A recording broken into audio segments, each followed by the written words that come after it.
Hi, I'm Andrew Stoutenberg with Reserve Advisors, and today I'm trading in my measuring wheel for this nice lab coat.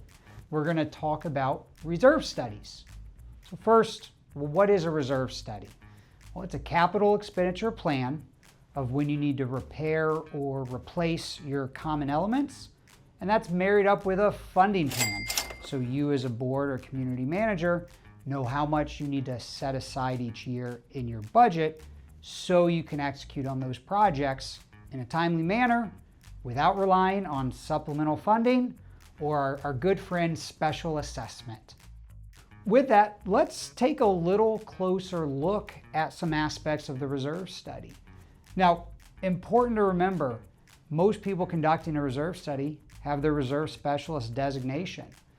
Really what that means is that lets you know they know what they're doing as it relates to developing these forecasts, but you have to remember that doesn't mean they're a fortune teller.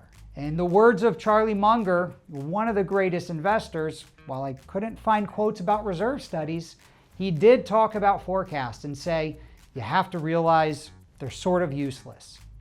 Here we'll take a look at three aspects of the reserve study: inflation, insufficient repairs, and inadequacy in understanding the reserve study. Number one, inflation.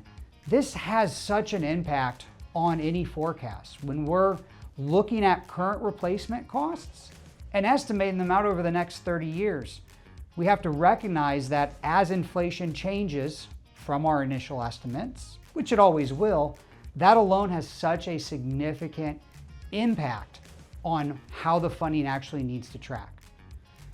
Insufficient repairs. This realistically is the biggest challenge we see communities fall into. They may get there for all different reasons. It may be lack of funds. It may be just not paying attention to the capital expenditure plan, but it's really problematic because one, we're going to now deviate from that plan, and two, many times when we're deferring necessary work, in the long run, it's going to cost us more. And then the third point is inadequacy in even understanding this reserve study. And this is a simple one to fix.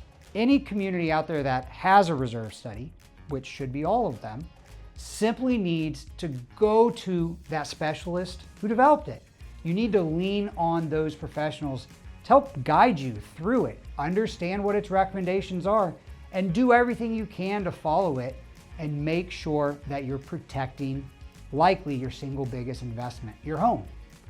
So with that, it's good to remember, while a reserve study is a 30-year forecast, it's got about a 3-year shelf life.